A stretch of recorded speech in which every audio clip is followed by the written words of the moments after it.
Hi, I'm Leah Toro. Happy spooky season.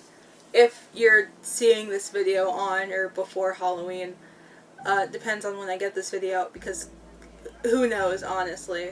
In the spirit of Halloween, I decided that I want to do a video where I talk about something spooky, at least something spookier than normal, given that the last few updates to my channel, 3 months ago, have been mainly horror related, without really delving into anything else.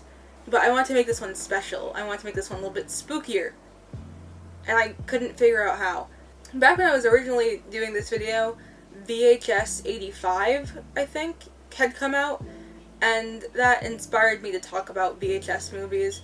If you had seen my community and Twitter post, you realize that I probably mentioned that I recorded an entire video on the first VHS movie, VHS 2012, and that footage got super corrupted and I couldn't finish it. So if you want me to finish that video up, let me know in the comments. It's just me talking about the first VHS movie and being vaguely confused because because that video was kind of spur of the moment. It was a hyperfixation hour. I forgot the names of all of the characters and most of the shorts, and it was just me kind of being vaguely confused. If you still want to see it, let me know in the comments, and I'll definitely put that video out at some point. But in other news, VHS. But before I explain anything, I have to turn it over to today's sponsor, me. So, you probably noticed, if you've been a subscriber of this channel, that I disappeared for like 3 months, and that's not only because I started college, but also because I had started up an Etsy shop, and in my hiatus was selling these little Slasher X Barbie charms and stickers. They're very cute core and simple. By the time this video goes up, I might have reopened pre-orders for those, but I also really want to turn your attention to these two Resident Evil Cunty Juicy Couture Y2K stickers and charms that I want to produce. It's Carlos and it's Leon. They're in these little Juicy Couture inspired, like, cunty Y2K jumpsuits, sweatsuits. They're 2x2 stickers and 2x2 charms. They're gonna be like shiny with glitter on them, kind of holographic-ish. So for the first 50 pre-orders of the Leon and Carlos charms or stickers, you're gonna get this super cool mystery, never before seen or released sticker. Ooh, fun and exciting.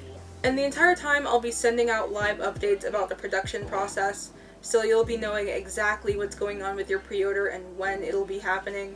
So the moment I send it off for production, if anything happens within production, like they decided they need to take a while, when they give me shipping times, etc., all of that will be told to you and you'll get live updates for that. So if you're interested in either of these things, I definitely encourage you and would greatly appreciate if you were to check them out. Link to my Etsy will be in the description below if you want to check that out, and it's also in the bio of my Instagram at NeroIsHe. So yeah, pre-order my stuff, check them out.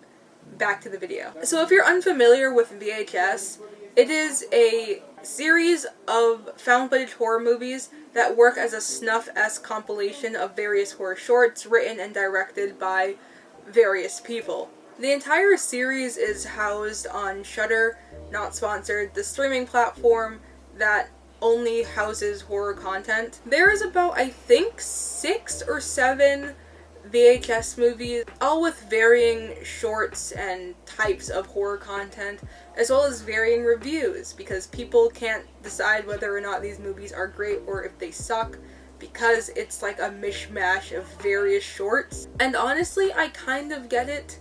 VHS movies are interesting because they're not connected in any way, and up until, I'm gonna say, maybe Viral or 94, these shorts didn't really have anything that connected them.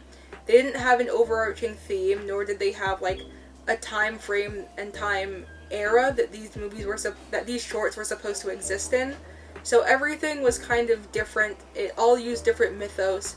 They're not connected in any way. Whilst I personally think that adds to the experience and makes it a lot cooler because you're seeing a bunch of different artists' creative visions.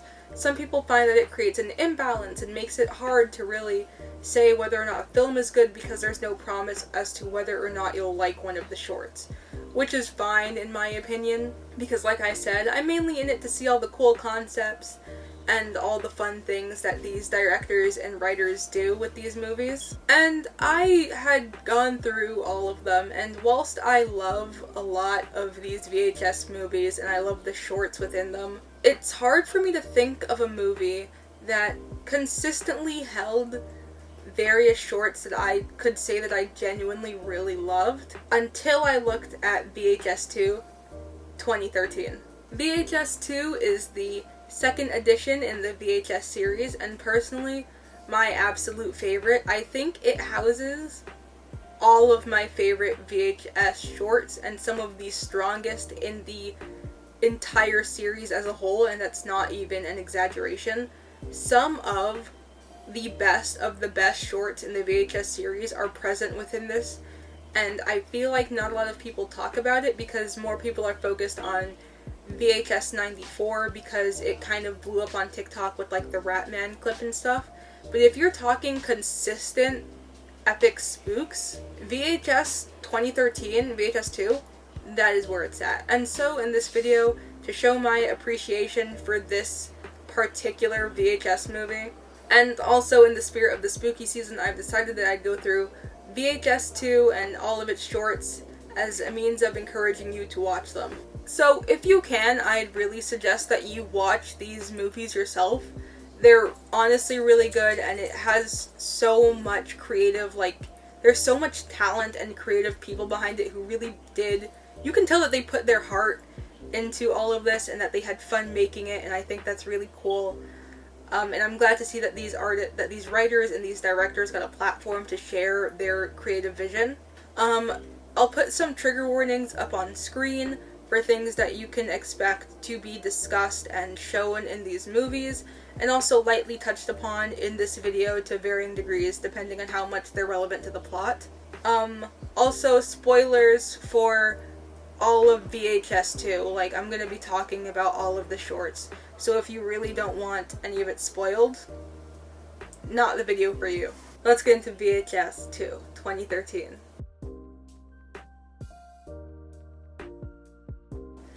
This has... Okay, so all VHS movies have this little opening sequence, backdrop, contextual thing. It works as an intermission between all of the tapes, so all of the shorts we're seeing, to explain how we're segueing from one to another, and also to give this kind of context as to why we're even seeing these in the first place. This has, VHS 2 has honestly one of the most fucking terrifying and one of the best opening sequences of all of them. I love this one, it's fucking scary. I'll be covering it as it appears in the movie itself, so interspersed between all of the films. So once we finish a short, we're gonna jump into the intermission, and then we'll talk about that. Okay, everyone get that? Cool. So our intermission opening sequence thing surrounds two private investigators, a private investigator duo. This guy, he goes around filming various people and investigating things that, people want investigated that the police won't do. For example, when we're first introduced to him, he is recording this guy having an affair, presumably for this guy's wife, as proof that he has been cheating. He films them, he gets caught by housekeeping, who try to usher him off the property, which also gets the attention of the people he's secretly trying to film. He bolts into his car and proceeds to drive off to what is essentially his second case to investigate. This woman hires him and his partner to go to the apartment of her college-age son, as she hasn't heard from him in a while and he hasn't been attending classes, and she needs to know what's happening with him. He insists that the kid must be on a bender of sorts or doing some other rambunctious college activity, and he also brings up the fact that she wants them to film the entire thing, which is what they oblige to. They decide that they're going to go investigate. They probably realize that the kid was doing some harmless college activity and was ducking classes and, not answering his mom's calls, and then stretched it out for a bit to get some more cash. They arrive at his apartment and they open the door, they break in, and they find that the place is in total darkness and in disarray. The living room is filled with these TVs and this guy's laptop, and they're all showing like static and various signal loss, like blue screens, and there's a bunch of VHS tapes and the boxes that you put VHS tapes in. I promise I'm not like a Gen Zer who doesn't know things. I just forgot what those things are called. But there's a bunch of like VHS toasters around, and they're very confused by this.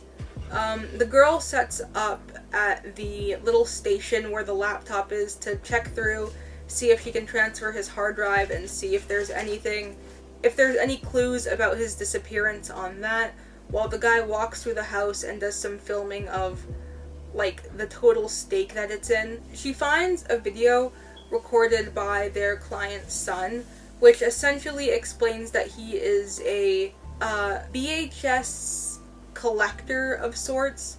Essentially, there's this entire underground market for VHS tapes that contain things like real deaths and crazy, like, traumatic experiences that people for some reason have gotten on tape and can then buy. We also see some callbacks to the first movie, which also has one of my favorite opening sequences.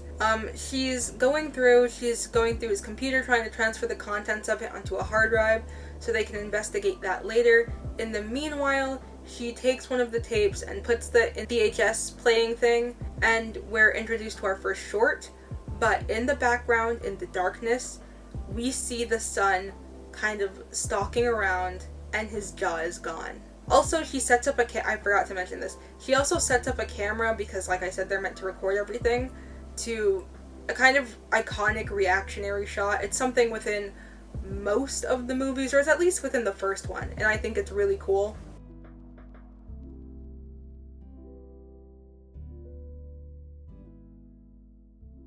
Okay, I know I hyped up how much I love VHS 2 and how I think all of the shorts within it are great. I lied. There is one exception, and that is this short. I'm so sorry. When I say I don't like them, I kind of feel bad because I know it's not written by like big name Hollywood directors and stuff. These are just like a bunch of people who are doing their best with like a tight budget and, taking their creative liberties and telling their stories. It's not that this one is bad in a technical sense, it's more of I just don't really like it.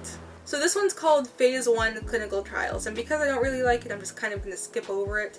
It's about this guy who gets in an accident that impairs his vision, and he goes to get a prosthetic eye put in, and the doctor points out that his eye is a kind of new experimental technology.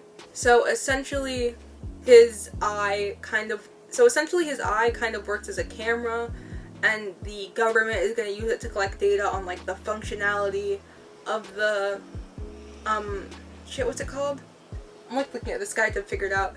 To check the quality of the prosthetic and see how well it works and stuff. The guy is kind of iffy about the fact that it's going to be recording him the whole time, but regardless, he can see through it, so he's like, fuck it, we ball. Everything is normal, he reports everything is fine. He gets up to leave, and whilst he's leaving, a strange girl stands in the waiting room of the hospital and is kind of staring at him, and he kind of holds her gaze before walking out and going like, oh, that was weird.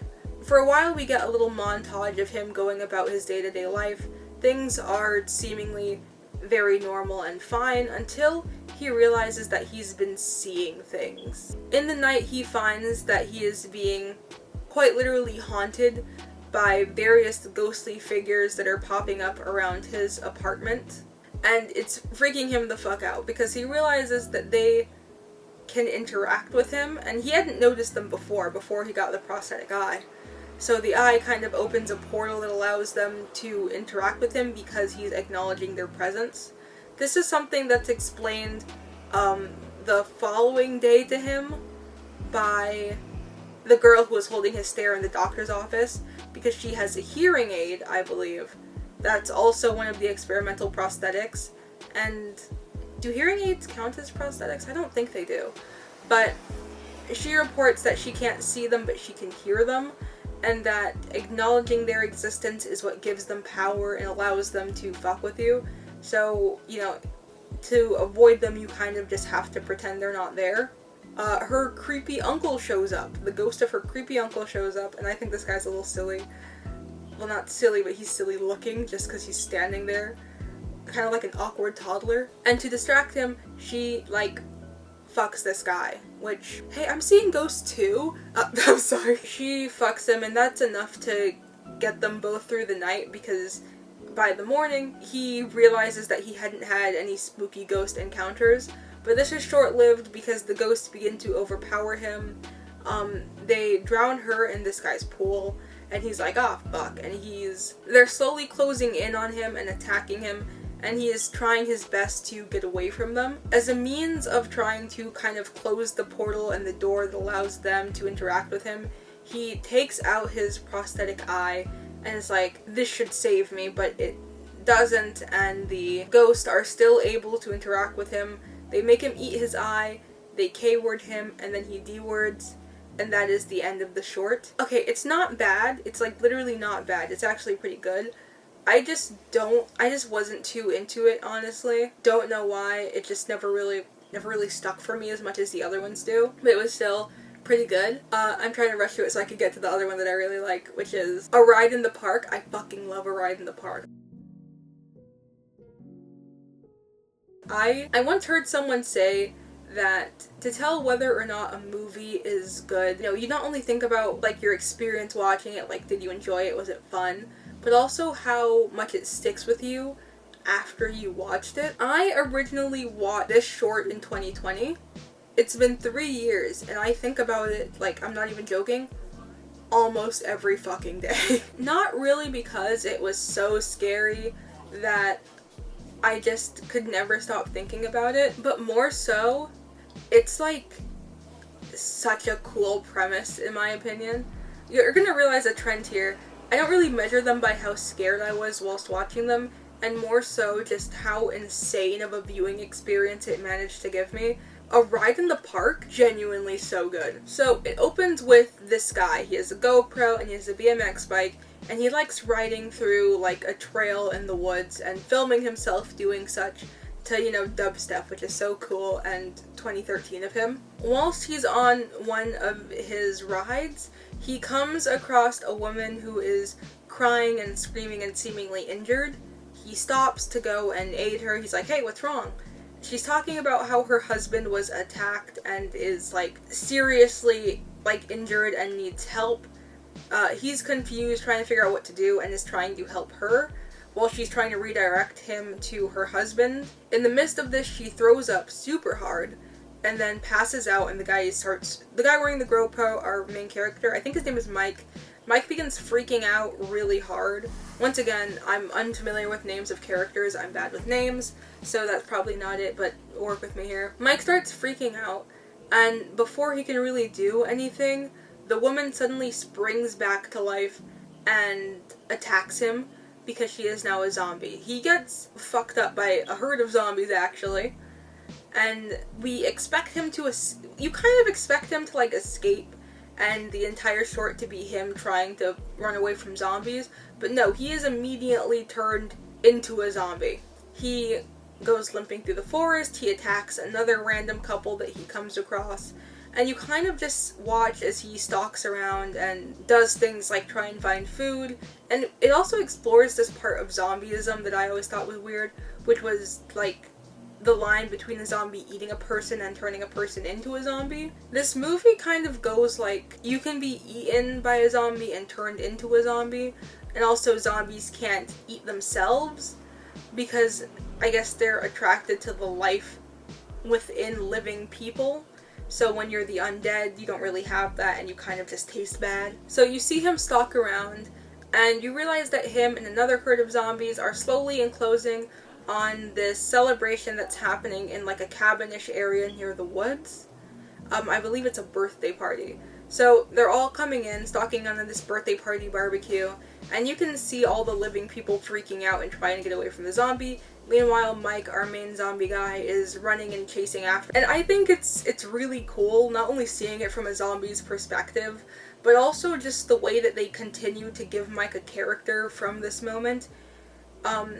They could obviously go the route where it's just a big gore fest where we're constantly seeing people being eaten, which we kind of do, but they do one of my favorite, like, mini subtropes in horror movies, which is giving zombies humanity, because I love it when that happens. So Mike chases this family into their car, and he's slamming on the window, and he can see himself in the reflection, and he has this moment where a part of his brain seems to recognize himself, and he's ever so slightly taken aback by his appearance and existence. Whilst he's distracted, the car drives off, and he's kind of left standing and staggering around, as by this point most of the people have already driven off, and the zombies are kind of just closing in on the last few people remaining. He sees a teddy bear lying in the middle of the road, and he goes to approach it, and is like, you can see that it gives him some kind of it gives him like a little bit of sentience. It brings back a bit of his humanity as he's staring at this object that's like vaguely familiar to him in terms of symbolism. Not as far as we're aware, but like kind of universally it's accepted that things like stuffed animals are kind of a symbolic part of the human experience. So he's seeing that, and he's kind of getting that like hesitance moment where it's like he's realizing something. But the icing on the cake, and the part that I think is the coolest and is the fucking freakiest, he butt dials his girlfriend, because as he's standing in silence, he hears a hello, hello, from his pocket, and he takes out his phone clumsily. He can't speak because he's a zombie, but his girlfriend is like, haha, you butt dialed me, stupid. I love you, and like all of this other nice cutesy shit. And that brings him back. He is fully aware that he is no longer the person that he once was. He's not even a person anymore. He is like an undead creature. And we can't see his face, and we don't know what's going through his head in these moments. But he's, as far as we're concerned, he is aware that he can't continue like this. He is at a point where he is beyond saving, and he can't exactly re-assimilate to human life. And so he does what everyone else says they'll do during a zombie apocalypse. He crawls towards a gun that was dropped by one of the last surviving people during the fight, picks it up, turns it towards himself, and sends his head into orbit. And that's the end. We see his head land and the GoPro. Dude, this one is so sad.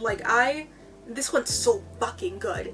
I love zombies gaining sentience. I love semi-sentient zombies. I think it's such a cool premise, specifically because it's such a sad premise, and the way it's explored here is how I want to see it explored more, because it's just like seeing this guy kind of realize that he's no longer human, and just rationalizing that it's best he just decides we can't come back from this, and makes the decision, like, even as a walking corpse, to end it all. It's fucking crazy. And also everything about the cinematography about this is great. Watching him like slug around and seeing him zombie walk and like grunt and stuff was also really cool. It's such a good short. It's like an amazing one. I fucking love it. Goes down with me as like one of the best VHS shorts of all time. Back to our little intermission. By this point we're losing old girl to like the tape trance. So I didn't explain this before, but it's said by the client's son in his little memoir on the laptop that watching the films in a certain order seems to activate some kind of neurological something in whoever watches them. And we're seeing that start to happen to her as she's talking about her head hurting. Her partner comes over and is like, hey, are you okay? And offers to go get her some migraine medication because it seems that like she needs them. She's like, yeah, okay, I'm gonna stay here, continue to extract the files, and I guess look through the other tapes. So he leaves the apartment, and she goes to put in another tape. Meanwhile, once again, Old Jawless is crawling around in the background. I cannot stress enough, he is fucking terrifying. I genuinely do not think I can show him. Just because, like, you know, he has no jaw and his face is blown open. But understand, he is so fucking creepy looking. Like, he is freaky. And, oh my god, he only gets freakier as we continue.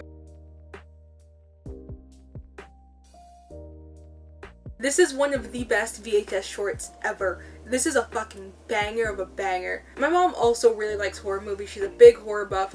She is the entire reason that I am into horror stuff as much as I am today. Because when I was growing up, that was all she watched. So occasionally when she runs out of horror stuff to watch, because again, that's all she watches, she will reluctantly turn to me and go, Leah, do you have any recommendations? And I go, yes, by golly, I do. And my recommendation for her was this movie, VHS 2. And this had her so freaked, for reasons we'll get into later, but she was freaked by this one. And I was kind of proud of myself for being able to figure out, so. Okay, so, this short is called Safe Haven, and it is so good. So, in this, we have 3 characters.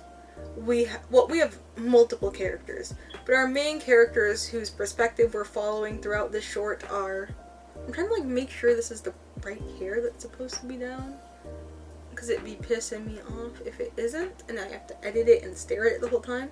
Yeah, Joni, Elena, Adam, and Malik, or Malik.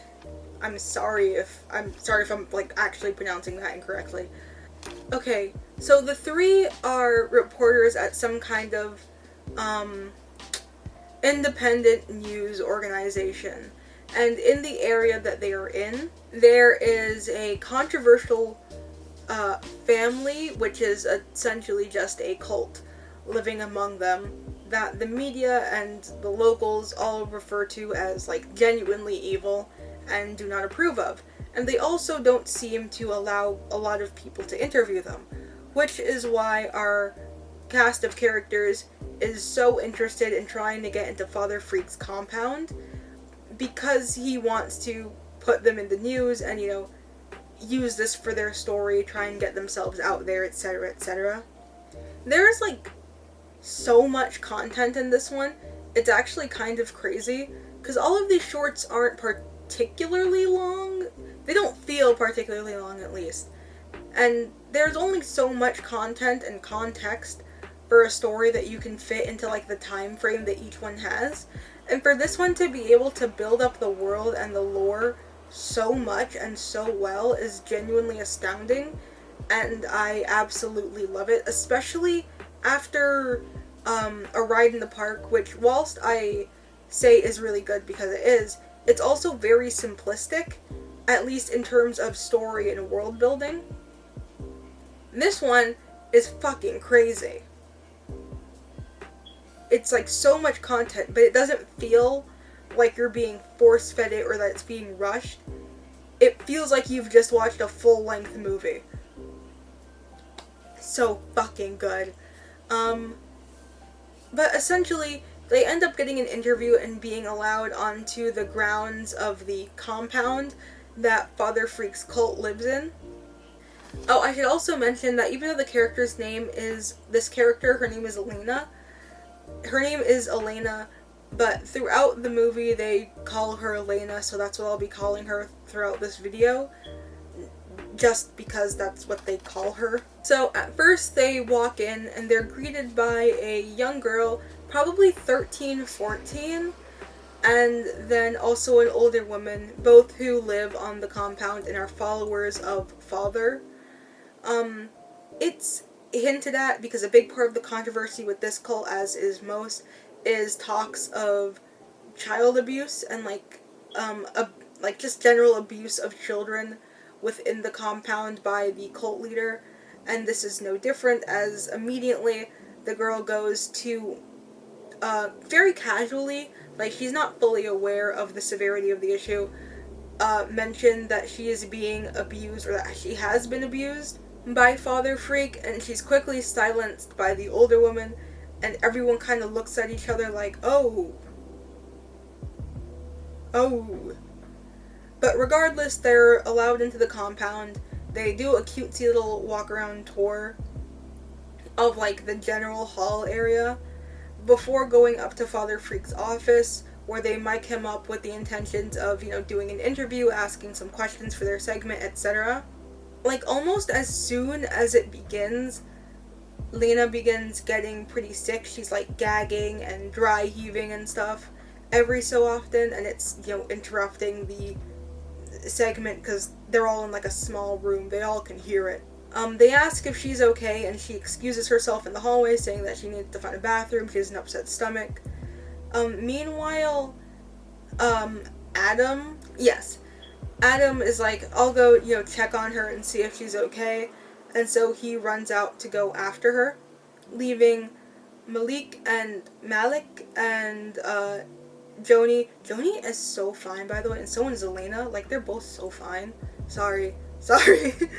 But it leaves Malik and Joni with Father Freak. And I have to say, this guy is fucking...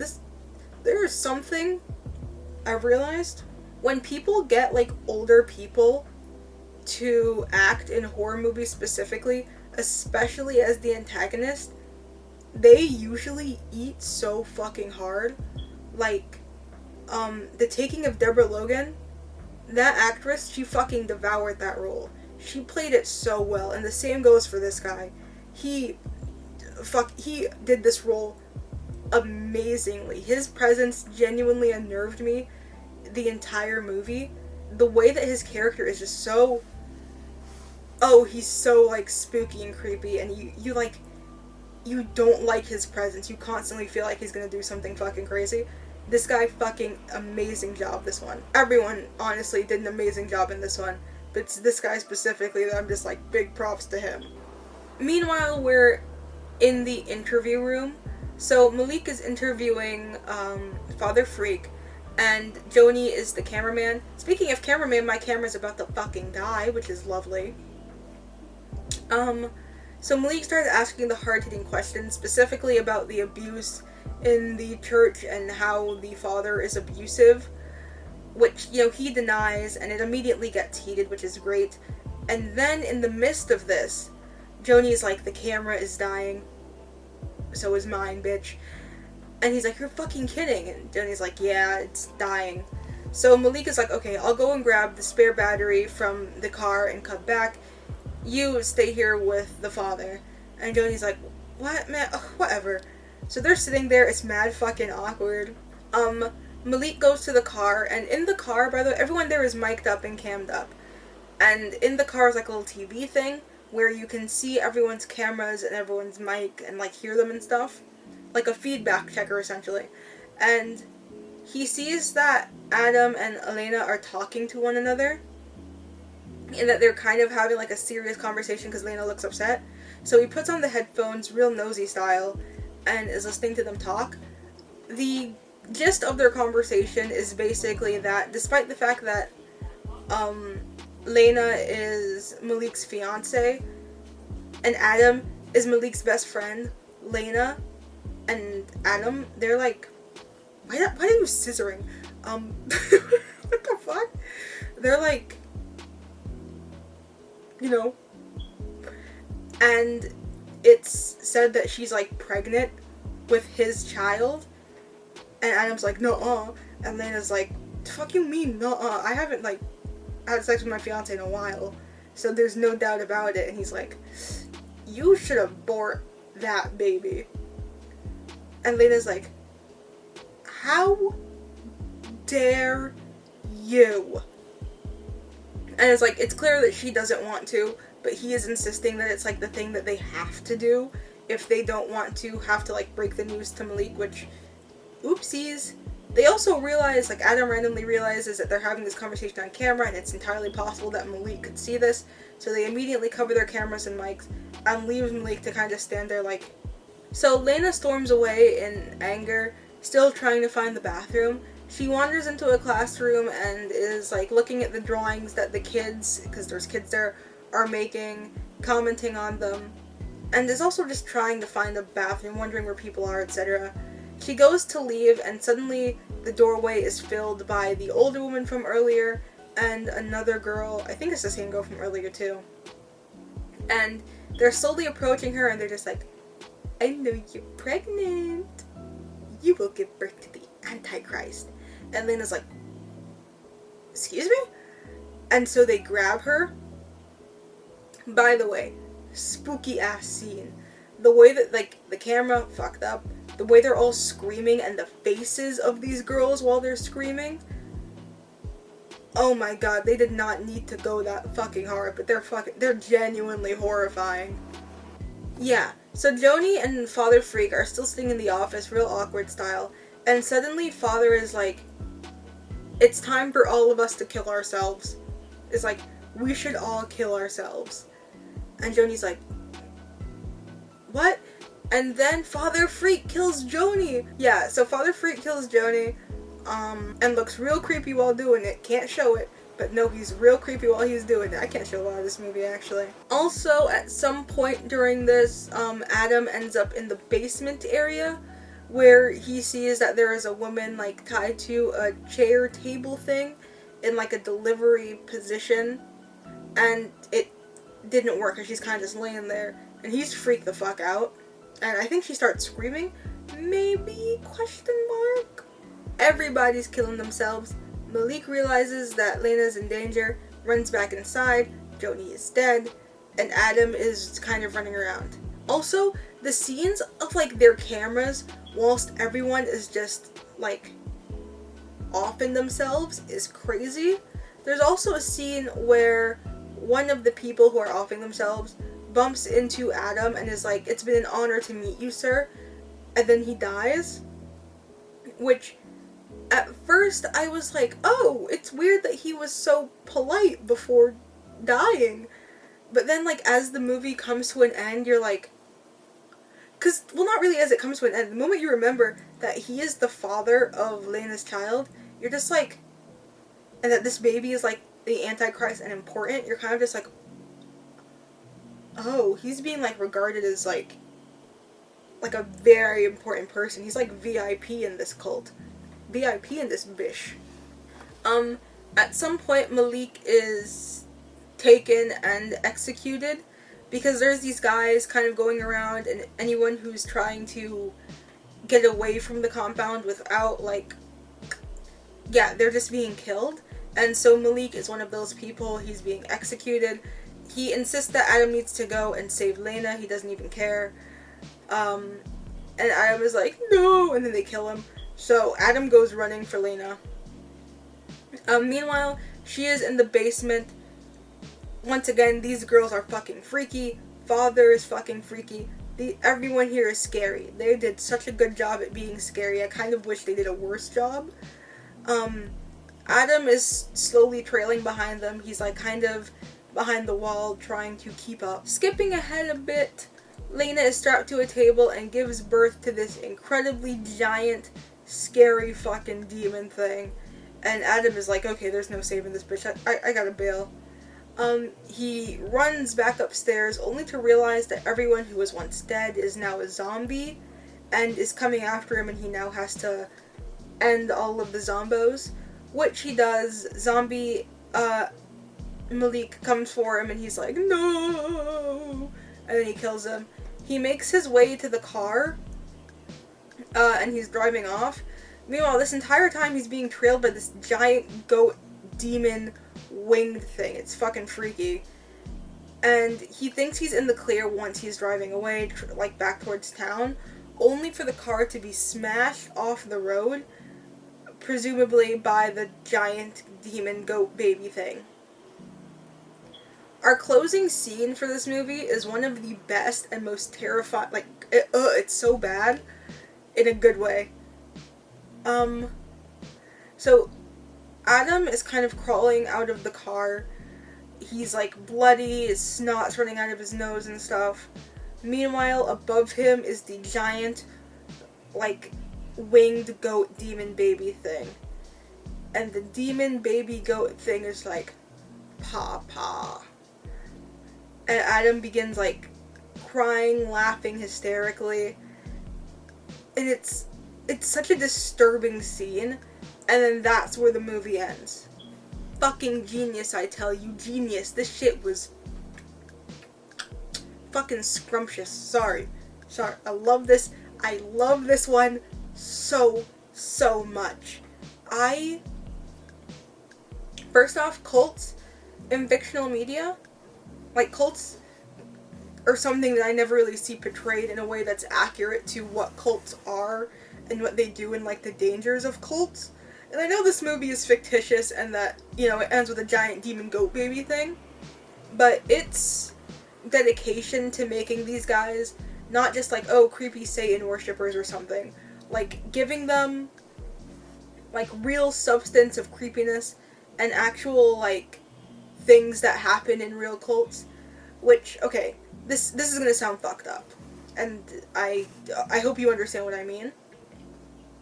Within, like, the art community, when people have to portray things like cults, there really is nothing more to them than, oh, the cults kind of just murder people, and that's kind of the end of it. And the thing is, unfortunately, within cults, a big part of it is sexual abuse. Especially sexual abuse of minors. And I'm not saying, like, oh, we should have more of that in, like, movies. I want to hear and see more of that. It's not what I'm saying. I'm not saying it like it's a, like, this real issue is, like, just a cool, fictitious aspect. I'm saying, like, it's cool seeing, like, a movie tackle that, even if it was briefly. Okay, so you're probably wondering why that video cut off so abruptly, and why I am now in completely different clothes, and with a different stuffed animal with me today. Okay, so, that last bit of the video that you just saw was all filmed the previous night, and I had recorded it, and even though my camera was, like, full of life when we started, it died in the middle of my statement, and I had filmed that at, like, 1 in the morning, and I did not have the energy to charge my camera and then come back and continue talking. It just wouldn't have worked out for anyone. So it's the following day, and I've decided that I absolutely need to clear up that previous talking point because it sounds insane. And now that I'm of sound mind, because it's not 1 in the morning, it's like 10 at night, I feel like I can better explain myself. So, when it comes to media that decides it wants to tackle various taboo topics and subjects, there is this strange air of almost refusal to delve into certain aspects of these things. Sometimes it's because the creators and the writers themselves don't really want to add certain attributes of things to their story, or they feel like they can't write them correctly, which is completely fine and understandable. But for the most part, especially within the art community, which is different from the film scene, obviously, but I'm just saying as a general statement and my observation, to give context to the point I'm about to give you, when it comes to things like cults and other variations of organized crime, there is this kind of hesitance to tackle anything beyond just, oh, they kill people, when it comes to any of that media. Like, if you've ever seen, like, people on DeviantArt or Tumblr or anyone who has OCs that have been in a cult-like situation, you'd realize that these cults never really go beyond some, like, I don't know, extraterrestrial worship, maybe some people sacrificing, and, you know, general murder, which is all bad, but it also fails to tackle, like, a lot of the, unfortunately, bigger parts of cult and, I guess, cult culture, which is abuse, and, like, serious abuse that comes within the system.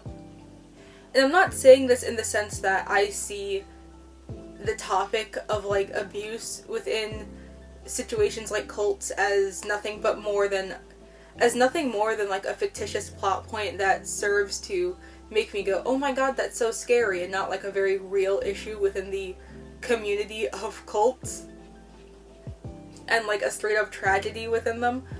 I mean that when it comes to portrayals of cults in fiction, I don't really see people portray things like the abuse that happens within them, and especially not in a way that, like, is as tasteful as Safe Haven does it.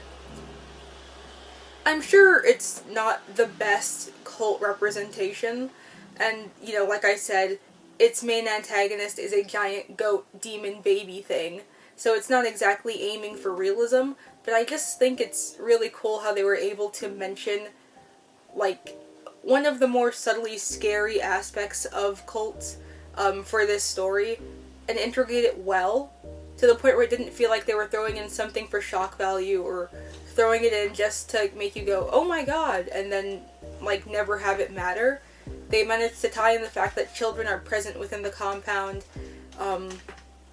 It gave us, like, a really good look at the morals of the compound leader, just how brainwashed all of the followers of this cult are. Like, and also, like I said, tying in the fact that, like, children in cult scenarios are, like, really scary, beyond just a bunch of uniformed children acting scary, like the girls we see take Elena, but also in the sense of, like, these are children and this is all they know, and they don't see any issues with the behaviors or the treatment they get within cult situations, and that in of itself is super scary. It's just, God, Safe Haven is so fucking good. It's fan-fucking-tastic. Also, I realized this while editing, I don't really include a lot of clips from the movies. I do so in my little segments in between each one, but other than that, you don't really see any, like, on-screen, like, along with my explanations, you don't see a lot of on-screen, stimuli, to show you what I'm talking about, and that's because there's so much in these movies that I feel like I can't show because I'll get demonetized, that I just can't risk it at this point. Like, I was thinking of putting in some clips for A Ride in the Park, but then when looking through A Ride in the Park, I realized that it required me putting a lot of gory scenes on screen, and like I said, I don't want to risk it.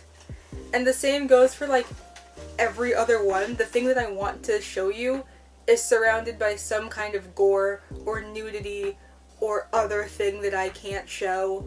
So I've just decided to not really do it. Once again, I encourage you to watch these movies yourself. They're so good. VHS 2, so good. With Safe Haven out of the way, it's time to segue into our next short, but before we do that, we have to tackle the little intermission. So if you remember from last intermission, the private investigators had split up because the girl was having some effects of the VHS on her brain, and the boyfriend, unaware of the seemingly supernatural qualities of these VHS tapes, believed that she was just suffering from a migraine, which we hear that she kind of has a migraine problem, so it's not crazy that he would assume as such. So he leaves to go get her some medication for her headaches, and when he returns, she is laying on the floor unconscious, probably dead as hell. He is panicking and he's nervous, he's trying to make sure she's okay, and in the midst of that, he slowly looks up because his attention is being taken away by the static of the TVs. He sees another tape with "Watch Me" scribbled on it, and instead of calling the police or an ambulance or something, he gives into the trance, picks up the VHS, throws it in the thing, and we're into our next and final short. This short is called Slumber Party Alien Abduction. So I'm going to give a little bit of a hot take on Slumber Party Alien Abduction. Some people who have seen this movie and have seen other VHS films will probably not agree with me, but Slumber Party Alien Abduction is one of the best VHS, like, shorts I have seen ever. It's absolutely in my top 10. And I do not care how cheesy or lame this short might be to some people. To me, this is fucking peak. This is art. I genuinely love this shit. So, Slumber Party Alien Abduction is just the embodiment of what I love about found footage horror. Not just in its contents, but in its execution, and with the way that you can kind of get a feel for how it was actually filming this. Like, with the way everything is done, you can kind of imagine the actors in between whilst they're filming this, and it just really adds to my enjoyment of this entire thing. So, Slumber Party Alien Abduction follows a bunch of kids in suburbia and their video camera, and they do typical kid things. They prank their friends, they have sleepovers, they film themselves toying with one of the kids' sisters, you know, pissing her off just for shits and giggles. They record fake little mini-movies, etc. They're just like kids doing kid shit and recording it on camera, you know, for the fun of it. And whilst their fun isn't exactly the most wholesome in a, I guess, traditional sense, it is very much just kids with a camera having fun, and it has that charm to it where they're all like laughing. There's really no purpose and point in what they're recording. It's more so of capturing them doing shenanigans. So an aspect of this that I feel like is important to note, that for this movie, a lot of the camera perspective that we're seeing comes from the dog, whose name I believe is Rusty, ? Or something with an R.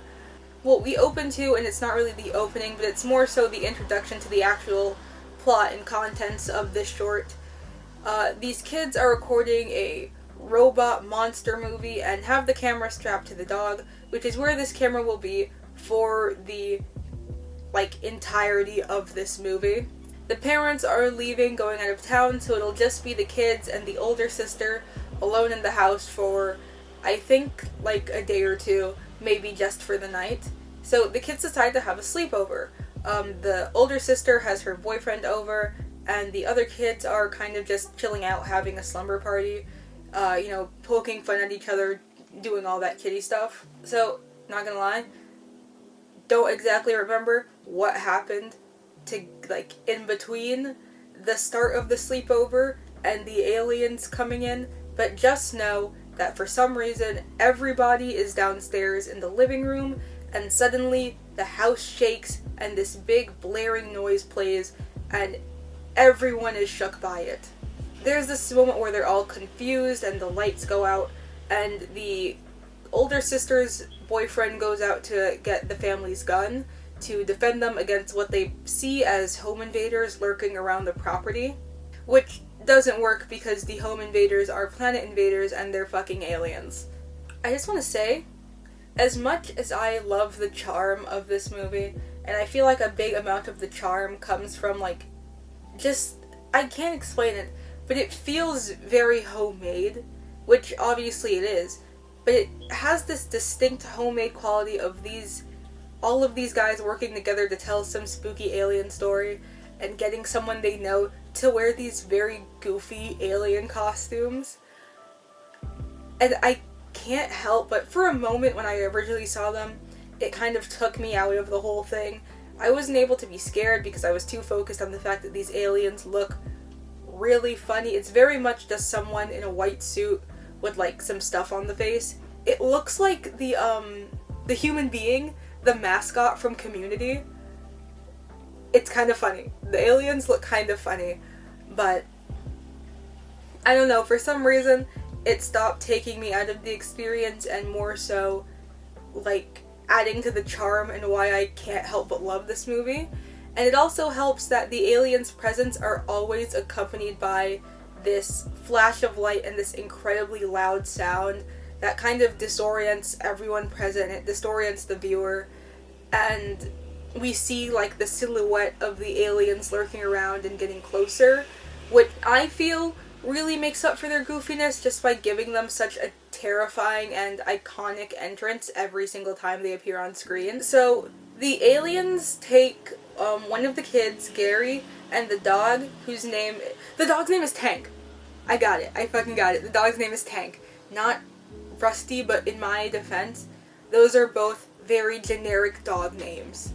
So the aliens take Gary and Tank, who, they're both in a sleeping bag, so the aliens have kind of grabbed them sack style and drag him into a lake where Tank is, like, fine-ish, but Gary is kind of fucked. He's drowned, but he's not dead. Additionally, I do want to say, it's scenes like this that make the fact that it's recorded from the dog's perspective a lot more interesting, because it at first feels like a really interesting stylistic choice, but also as time goes on you realize throughout this entire ordeal there's no way any of these kids would have still been holding the camera by this point, and having the camera be attached to the dog kind of adds to the chaos because the dog can only do so much, and we kind of have to watch as things happen to the humans in this movie, and the dog is kind of a bystander through all of it. It also gives us some, like, great shots, and if you're an animal lover, have to say, this probably won't be it for you, because the entire time, like, things are happening,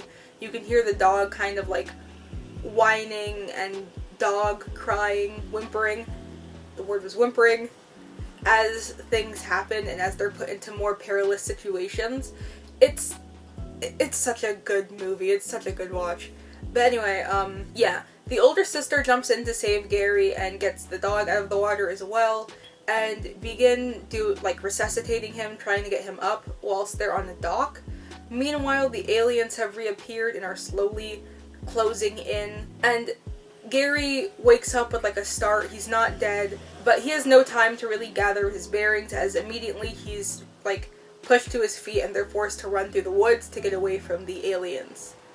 I'd also like to point out that the only light source that they have in this movie isn't coming from the camera, it's coming from a fucking strobe light. Like I said, it's super disorienting. It's like being flashbanged constantly, and that only works in this movie's favor.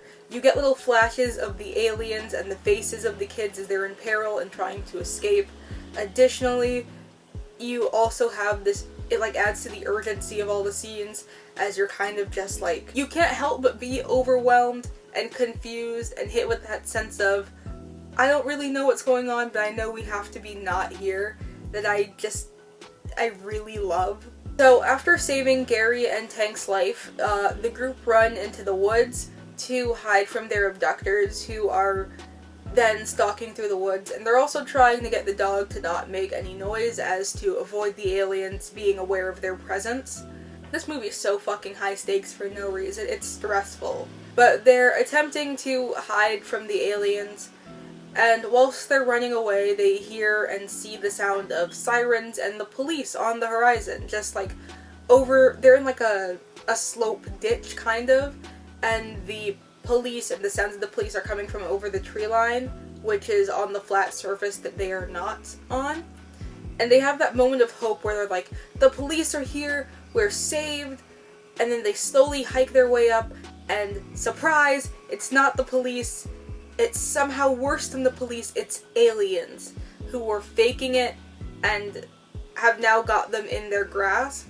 I kind of saw that little twist coming, but even so, I still think it was like really good, just because it was also still super disorienting. You don't get hit with that sense of relief as much as you do kind of get hit with that sense of suspicion, but the characters who are like super panicked immediately give in, so it's just still adding to that like clenched fist feeling. The aliens then go to pick off the members of the group one by one as the rest run away. The last person left remaining is Gary, who is holding Tank in a barn that they're hiding in after the aliens take the older sister, who was trying to, get them up the ladder thing to kind of hide for safety till the morning comes or something. But unfortunately that doesn't exactly work, as the aliens abduct Gary, who is holding Tank, and somewhere in the abducting process, Gary loses grip on the dog and the dog falls to the ground. The last shot we see is the camera, which is now fallen off of whatever it was attached to, laying in front of the dog, who is whimpering and shaking, and slowly the dog stops moving and making noise, and we see and hear no more of the aliens or Gary or anyone else who was present before, and that's the end of Slumber Party Alien Abduction. Or was it Alien Abduction Slumber Party? Slumber Party Alien Abduction. I admittedly also kind of rushed through this one, mainly because it's pretty simple and it's pretty straightforward. Not that that means it's bad or anything, but I mean the sense in it's just like a campy, I guess, little movie. It's kind of cliche, but the execution of it, again, was pretty interesting and very engaging to watch. Now that our final short is out of the way, we are now left with the end of this movie, which is the last bit of the intermission segments. I cannot stress enough, Out of all of the VHS movies I've seen, all of the little openings they give, and all of the contextual background scenes they create are as good. Like, even the ones I've considered second best are nowhere near as good as this one, and I'm being so serious. Before I get into this one, because I'm padding this out, fuck you. Sorry, that was mean. I'm kind of padding this out, but I just do really want to talk about how much I love this clip. They all have like little contextual scenes behind them, but none of them really have that like impact, you know? Like, if you were to remove all of the shorts and kind of just stitch together the intermissions into one long movie, or into one full short, I suppose, you realize that a lot of the VHS films don't pack the punch that most of the shorts tend to have, because they're being seen in little segments. So you'll maybe get some gore, or you'll get some like minor spooks and scary things. But this one fucking ate. So, like I said, the entire time that like the events of this short are unfolding, we're seeing little segments of the guy who they've come to look for, stalking around the apartment, lurking in the shadows, being fucking scary for no reason. And even after the short that we just talked about was finished, the private investigator guy looks to his girlfriend, who is still out cold, and he slowly turns his attention to the laptop that she was transferring the contents of, and clicks play on the little video that the client's son had left. It's then I realized that she never watched the full video. She just paused it at a random point and turned her attention to other things, which I feel are poor investigative skills. But then again, I decided not to go to criminal justice school, so what do I know about investigating anything? The guy goes to unpause the video, and the kid continues talking. Well, he's a grown man. I'm just gonna say the kid because, I don't know, it's the only way to differentiate him from the guy and the client and the girl. So the kid goes on to explain something about the video he's recording and allude to this mysterious community that we don't hear mentioned like by name, but from the previous VHS movie we can conclude that this is the elusive online community that the guys in that contextual short were producing videos and tapes for and selling their tapes to. The point is, this kid is a part of some shady group that likes to collect and come together and discuss various lost footage and VHS films that contain shocking, horrific, and like gross content. Essentially like compilations of horrific content, akin to the one that you can like legitimately find in real life, but these are just to some darker degree. The kid also goes on to say that the community knows of his mother, and his mother supports his decision, before promptly, how can I say this without getting demonetized? Before promptly removing his jaw and the lower half of his face, only for it to not K-word him because he kind of just gets up and stumbles like out of his room and down the hall, presumably perfectly fine, minus like the missing lower facial region. And then moments after this, like just barely after he makes it off screen, we see the door to the apartment open, and we can hear the voices of the private investigators making their way inside. And in that moment, you can see the guy realize that the kid they're looking for is inside the house. Like he's inside the house. The threat never left. And before he even has time to consider what this means or decide whether or not he wants to make a break for it, his girlfriend suddenly shoots up freaky style and is acting very possessed and #crazy. What ensues is kind of a chase fight scene as he attempts to fight off his very possessed girlfriend. He hides in a closet in the kid's room as she's like skittering by outside. I cannot stress enough, I was so fucking stressed during this part. The tension was so high Because here's the thing. You can see the immediate threat, right? So the possessed girlfriend who's crawling around, like, crab style, trying to kill this guy. But then in the back of your head, like, even though by this point I had seen this movie, like, 3 or 4 times, like, that little voice at the back of your head, you kind of have, like, this itch that's just, like, even though she's right there where we can see her, off screen is, like, another threat. There is another threat inside the house, and we don't know where he is, or what he's doing, or what his plan is, or if he's possessed too. And it's like, the entire time he's fighting the girlfriend, I just can't help but think, the guy with no jaw is gonna show up, the guy with no jaw is gonna show up, the guy with no jaw is gonna show up. And it had me so pressed. So he, the girlfriend, like the possessed girlfriend, and like even just thinking about it, like it has me so fucking freaked out. It's genuinely so creepy. So the girlfriend's out of the picture, and he's in the closet, and you can kind of hear this sound from behind him, this almost gurgling sound. And painfully slowly, this guy turns around. There's a coat in front, like I'm shaking. I'm like on edge thinking about it. You can, like, he's shaking. And there's like a coat in front of him. So he slowly pushes that out of the way. And there he is, standing in the back corner of the closet for God knows how long, is the jawless guy. He comes out, super scary style. He is, like, genuinely terrifying. He attacks the guy, and he picks up the camera that the private investigator dropped, gives a thumbs up to the camera, and that is the end of VHS 2 2013. God, this short is really what brings everything together for me.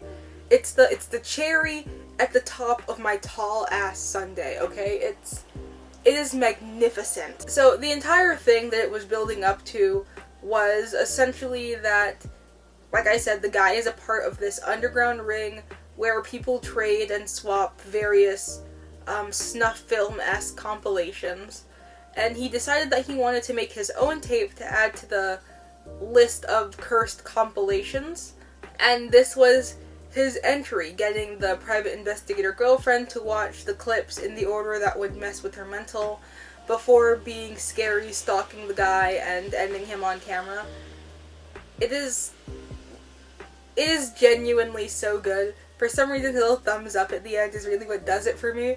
Because it's like, I can't explain it. Because I was genuinely so fucking freaked out and, like, paranoid by this entire, like, ending sequence, having him just casually pick up the camera and give me a little thumbs up, it's like going into a haunted house, getting scared, and as you're leaving, one of the actors kind of, like, giggles at you or gives you that smile of, like, ah, you got scared and I know you got scared, where you're just kind of embarrassed.